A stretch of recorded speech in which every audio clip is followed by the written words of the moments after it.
Pas que Yeshua était contre les Pérouchim, contre les pharisiens par nature. Si vous lisez le livre des Actes, je ne sais plus si c'est en acte 4 ou 5, on lit qu'il y a des milliers de souverains de prêtres et de pharisiens qui se sont convertis à la voie, V-O-I-E, le terme qu'emploie Shaoul. Shaoul persécutait la voie. Je trouve que c'est la meilleure définition du mouvement de Yeshua au 1er siècle, la voie, V-O-I-E. Shaoul, il était Pérouchim. Oui. Et on sait que en Galates 1, je crois, et Philippiens 3, ce que j'ai appelé dans une vidéo le curriculum vitae de Shaoul, il dit qu'il a été élevé au pied de Gamaliel.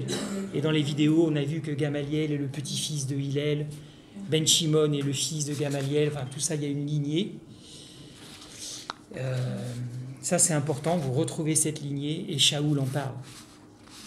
Donc en fait, notre ami, quand il a lu tout à l'heure « Soyez saints » pour toute la population, ok, soyez séparés, en fin de compte, ça veut dire la même chose. 4e siècle, séparation, sainteté, ça va ensemble.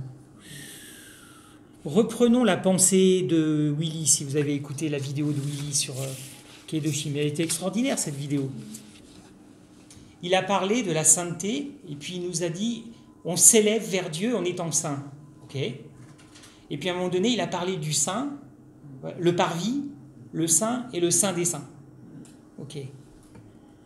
Je vais reprendre la pensée de Willy, qui n'a rien inventé non plus, hein, bien sûr, qui retranscrit la pensée juive, avec séparation.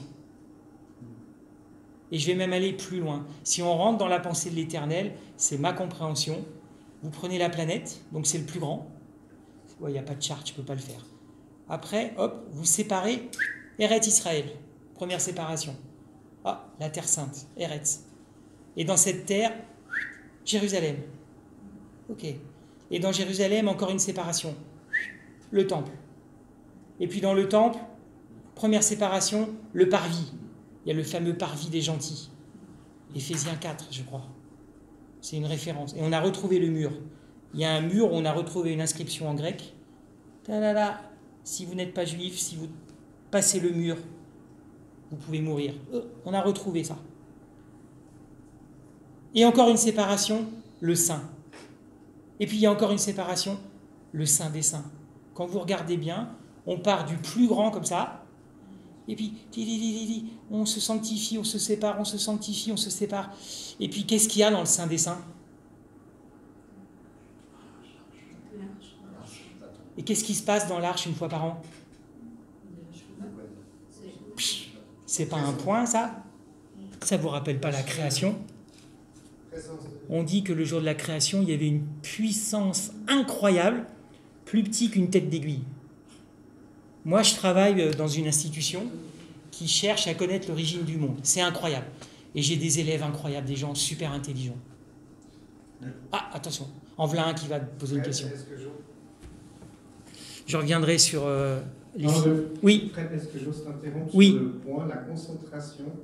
Tu parlais de la concentration de la puissance divine, parce que je me suis posé la question, si la parabole de Yeshua sur le grain de sénévé, elle ne faisait pas aussi référence au Bereshit, à la création, à la puissance de Hachem, quand il a tout développé à partir d'un point. Très bonne question. De la foi, avec la foi qu'on peut déplacer, on peut faire toutes choses en fait avec cette puissance-là qui était à l'origine du dibour, de la création. Alors, répète distinctement la parabole et ta question. Et on va lancer un challenge à tous les amis qui nous regardent. Je vais juste faire référence peut-être à un point, à un moment donné précis, où se concentre la puissance, la force. La puissance de Dieu avec l'évangile. Est-ce que quelqu'un peut trouver la référence de la parabole? Il y a un petit livre gris. Du CNV, il y a un petit livre gris sur la table, c'est une concordance. Si vous n'avez pas de concordance, vous pouvez le prendre juste là et donner la référence. Voilà. En fait, nous aimerions aussi demander à ceux qui vont nous regarder de chercher aussi, et peut-être dans les commentaires de la vidéo, d'envoyer les réponses. Et je pense que ça serait bien que le frère qui a posé la question fasse une petite vidéo avec quelqu'un pour apporter la réponse. On utilisera vos commentaires aussi, mais c'est une bonne... Voilà. Qui a trouvé le passage? Gilles? Pas encore? Matthieu 13. Le Sénévé, hein, c'est ça? S-E-N-E-V-E. La parabole du Sénévé. Alors vous voyez que tous ceux qui sont... Vous voyez là, vous voyez la différence entre un drache du Rav et puis une maison d'études. Dans le drache, normalement, ok. Dans une maison d'études, on a du temps sans vidéo, on s'arrête, c'est normal. Soyez pas étonnés par ces blancs. Alors le Sénévé. Marc 4, 30. Marc 4, 30 ou 31, ça dépend des versions. Ok. Là, et le titre officiel dans les Bibles éditées, c'est la parabole du Sénévé. Un instant.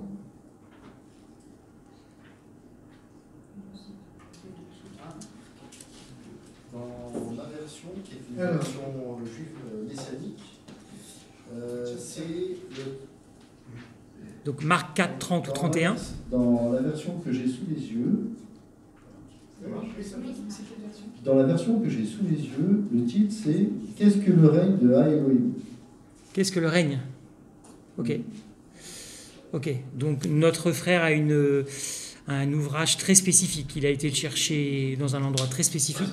Si vous n'avez pas ce genre d'ouvrage, c'est plutôt Marc 4, 30, 31. Avec quel titre? Le même titre, le règne de Dieu? La semence et la graine de moutarde. La graine de moutarde. Il n'y a Le que titre, Maï qui c'est m'a. La semence et la graine de moutarde. La semence et la graine de moutarde. Donc, est-ce que tu peux répéter ta question pour les amis qui voudraient nous donner des commentaires? Quel est le lien entre la concentration de la puissance divine au moment de la création et la parabole de Yeshua sur justement la graine de moutarde, la semence et la graine de moutarde, qui est liée aussi à la émouna, à la foi? Bonne recherche aux amis, à ceux qui sont présents et à ceux qui sont à distance. On va revenir vers vous prochainement, ne vous inquiétez pas. Voilà, on n'aura pas le temps aujourd'hui de répondre, mais rapidement. Merci en tout cas pour la question. Donc si je reviens au point d'énergie, en fait dans cette institution, autour, les gens, certains ont la trouille. Ils vont faire un trou noir, la Haute-Savoie va s'effondrer, l'Ain va s'effondrer. Et un de mes élèves, qui est un super scientifique, m'a dit, tu sais Fred, c'est impossible. Il faudrait une telle énergie